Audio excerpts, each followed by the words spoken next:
आज की video lecture में हम पढ़ेंगे north west corner rule for unbalance transportation problem कि अगर हमें transportation problem unbalance transportation problem given हो तो उसको हम नॉर्थ वेस्ट कॉर्नर रूल से कैसे सॉल्व कर सकते हैं। इससे पहले के लेक्चर में हमने पढ़ा था north west corner rule for balance transportation problem. आज की लेक्चर में हम अनबैलेंस प्रॉब्लम को नॉर्थ वेस्ट कॉर्नर रूल से सॉल्व करेंगे। तो यहाँ हमें एक एग्जाम्पल गिवन है, अनबैलेंस्ड प्रॉब्लम है ये। इसको हम पहले बैलेंस में कन्वर्ट करेंगे, उसके बाद हम इसका सोल्यूशन करेंगे नॉर्थ वेस्ट कॉर्नर रूल से। जैसे कि हम जानते हैं कि हमारे ट्रांसपोर्टेशन प्रॉब्लम के ऑब्जेक्टिव में है कि क्वांटिटीज़ को ऐसे सोर्स से डेस्टिनेशन तक ट्रांसपोर्ट करें कि हमारे जो कॉस्ट है वो मिनिमम आए। अब इसका सोल्यूशन स्टार्ट करते हैं। तो यहाँ हमने लिख दिया सोल्यूशन। यहाँ हम लिख देंगे टोटल सप्लाई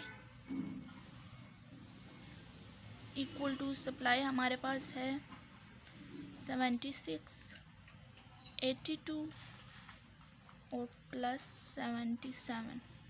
तो ये हमारे पास जब इसका सम करेंगे तो ये हमारे पास इक्वल आएगा 235 के।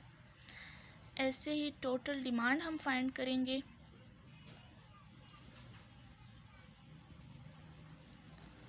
(72 प्लस 102 प्लस 41) ये इक्वल आएगा 215 के। मतलब हमारा जो सप्लाई है और डिमांड वो दोनों इक्वल नहीं है। मीन के जो हमारा ये प्रॉब्लम है ये अनबैलेंस ट्रांसपोर्टेशन प्रॉब्लम है। तो यहाँ हमने लिख दिया the problem is unbalance transportation as the total supply is greater than total demand. कि जो हमारी प्रॉब्लम है वो अनबैलेंस ट्रांसपोर्टेशन प्रॉब्लम है जिसमें हमारा जो टोटल सप्लाई है वो ग्रेटर है टोटल डिमांड से। यहाँ आप देख भी सकते हैं कि टोटल डिमांड हमारे पास 235 है, टोटल सप्लाई हमारे पास 235 है और टोटल डिमांड हमारे पास 215 है। मतलब सप्लाई हमारे पास ग्रेटर देन है डिमांड से। जैसे कि हम जानते हैं कि हमारा ट्रांसपोर्टेशन प्रॉब्लम टू टाइप्स का होता है, अनबैलेंस ट्रांसपोर्टेशन होता है और दूसरा है बैलेंस ट्रांसपोर्टेशन प्रॉब्लम। तो इससे पहले के वीडियो लेक्चर में हमने पढ़ा था बैलेंस ट्रांसपोर्टेशन और उस पर हमने क्वेश्चन भी सॉल्व किया था कि हमारा डिमांड और सप्लाई इक्वल हो तो हम उसका सोल्यूशन कैसे फाइंड कर सकते हैं। लेकिन आज के लेक्चर में हम पढ़ेंगे अनबैलेंस्ड के बारे में। अनबैलेंस्ड के हमारे पास टू कंडीशंस होती हैं। एक ये कि डिमांड ग्रेटर देन सप्लाई। अगर डिमांड ग्रेटर देन हो सप्लाई से तो तब हमें क्या करना होगा, add a dummy row with cost 0 and supply equals to demand minus supply. जब हमारा डिमांड ग्रेटर देन सप्लाई होगा तो हम एक डमी रो ऐड करेंगे 0 कॉस्ट के साथ और सप्लाई कैसे हम इक्वल करेंगे, डिमांड से माइनस करेंगे सप्लाई की वैल्यू को। और अगर डिमांड लेस देन सप्लाई हो, अगर हमारा डिमांड लेस देन हो सप्लाई से तो तब हम क्या करेंगे, ऐड अ डमी कॉलम, एक डमी कॉलम को ऐड करेंगे 0 कॉस्ट के साथ और सप्लाई को माइनस करेंगे डिमांड की वैल्यू से। तो ऐसे हमारा transportation problem unbalance transportation problem balance में कन्वर्ट हो जाएगा। फिर उसके बाद हम इसका सोल्यूशन फाइंड कर सकते हैं। जैसे कि हमारे ये अनबैलेंस प्रॉब्लम हमें गिवन है जिसमें हमने देखा है कि हमारा जो सप्लाई है वो ग्रेटर देन डिमांड है। तो इसमें हमें एक डमी कॉलम को ऐड करना होगा विद 0 कॉस्ट के साथ ताकि हमारा डिमांड और सप्लाई दोनों इक्वल हो जाएं और हमारा अनबैलेंस ट्रांसपोर्टेशन प्रॉब्लम बैलेंस में कन्वर्ट हो जाए। तो यहाँ हमने एक फ्रेश टेबल ड्रा कर दिया है। इसमें अब हम डमी कॉलम को ऐड करेंगे। तो इसको हम नाम दे देते हैं डी डमी कॉलम हो जाएगा। इसमें हम वैल्यूज़ ऐड करेंगे विद 0 कॉस्ट, तो ये 0 हो जाएगी। और क्या करेंगे, सप्लाई में से डिमांड को माइनस कर देंगे और जो वैल्यू आएगी वो हम यहाँ ऐड कर देंगे। जैसे हमारे पास सप्लाई है 235 और डिमांड की वैल्यू है 215। सो 235 माइनस 215 तो यह हमारे पास आती है 20 को हम डमी कॉलम में लिख देंगे, ये हो जाएगा 20। अब इस वैल्यू को और इस वैल्यू को हम ऐड करते हैं, मतलब सप्लाई की टोटल वैल्यू और डिमांड की टोटल वैल्यू। तो ये हमारे पास बैलेंस ट्रांसपोर्टेशन प्रॉब्लम में कन्वर्ट हो गई है। तो ये ऐड होके इक्वल टू 235। मतलब अब हमारा अनबैलेंस ट्रांसपोर्टेशन प्रॉब्लम को हमने बैलेंस में कन्वर्ट कर दिया। अब इसका सोल्यूशन हम नॉर्थ वेस्ट कॉर्नर रूल से फाइंड कर सकते हैं। तो हमारे इस टेबल का ये नॉर्थ, साउथ, ईस्ट और वेस्ट, मतलब इसकी ये वाली वैल्यू जो है ये नॉर्थ वेस्ट पे आ रही है। तो इसकी सप्लाई है 76 और डिमांड हमारे पास 72 है। 76 और 72 में सबसे मिनिमम वैल्यू हमारे पास 72 है। तो 72 को हम अपने टेबल में लिखेंगे।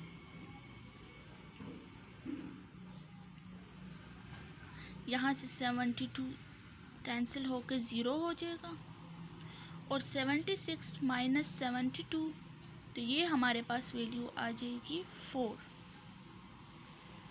चूँकि हमारा ये कॉलम अब 0 हो गया तो इसको हम कैंसिल आउट कर देंगे। ये हमारे पास कैंसिल हो जाएगा। इसके बाद हमारे टेबल में रिमेनिंग वैल्यूज़ ये रह गई। अब नॉर्थ वेस्ट जो है तो ये वाली वैल्यू आ रही है इस टेबल में। इसकी सप्लाई हमारे पास 4 है और डिमांड हमारे पास 102 है। तो 102 और 4 में लेस हमारे पास 4 है। 4 को हम अपने टेबल में लिखेंगे, मिनिमम वैल्यू को। मिनिमम वैल्यू को हम अपने टेबल में लिखेंगे। ये 4 हमारे पास 0 हो जाएगा एंड 102 माइनस 4, तो ये हो जाएगा 98। चूँकि हमारी ये रो 0 हो गई, इसकी सप्लाई 0 हो गई, तो इसको हम कैंसिल आउट कर देंगे। तो ये हमारे पास कैंसिल हो गई। बाद हमारे टेबल की रिमेनिंग वैल्यूज़ ये रह गई। इसमें नॉर्थ वेस्ट ये वाली वैल्यू आ रही है। इसकी सप्लाई हमारे पास 82 है और डिमांड हमारे पास इसकी 98 है। 98 और 82 में मिनिमम 82 है, तो 82 को हम अपने टेबल में लिखेंगे। यहाँ से 82 0 हो जाएगा एंड 98 माइनस 82, तो ये हमारे पास हो जाएगा 16। चूँकि हमारी ये रो 0 हो गई तो इसको भी हम कैंसिल कर देंगे।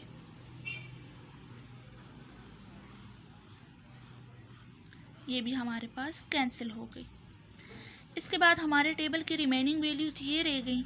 इसमें नॉर्थ वेस्ट ये वाली वैल्यू आ रही है जिसकी सप्लाई हमारे पास 77 है और डिमांड हमारे पास 16 है। तो 77 और 16 में लेस हमारे पास 16 है।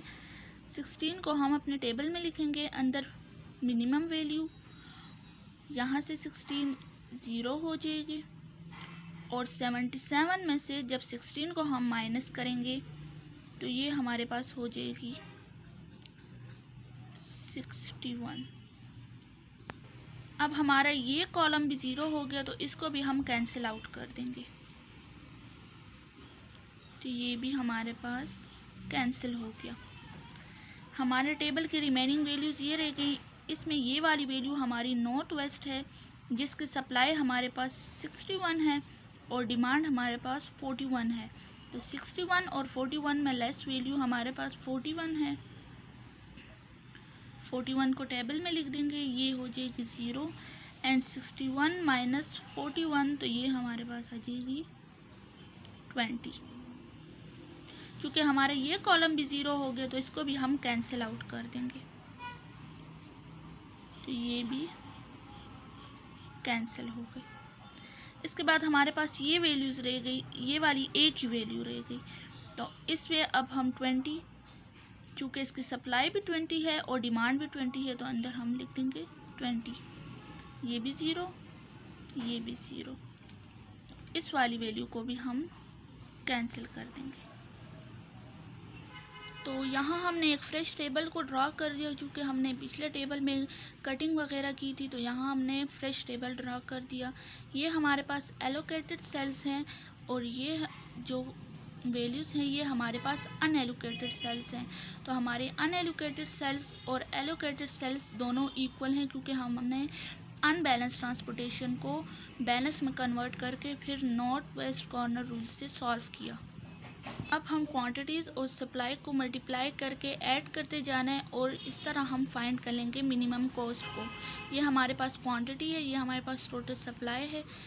तो 4 multiply 72 plus 8 multiply 4 plus 24 multiply 82 plus 16 multiply 16 plus 24 multiply 41 and plus 0 multiply 20 equal to जो भी वैल्यू आएगी वो हमारे पास जो है तो हमारे ट्रांसपोर्टेशन प्रॉब्लम की मिनिमम कॉस्ट होगी। तो यहाँ हम लिख देंगे 72 multiply 4 plus 4 multiply 8 plus 82 multiply by 24 plus 16 multiply by 16 plus 24 multiply by 41 and plus 20 multiply by 0 which is equal to 3528। तो ये आ गई हमारे पास मिनिमम कॉस्ट। तो यहाँ हो गया हमारा सोल्यूशन कंप्लीट। नेक्स्ट लेक्चर में हम पढ़ेंगे ट्रांसपोर्टेशन प्रॉब्लम के सेकंड मेथड के बारे में, लीस्ट कॉस्ट मेथड के बारे में।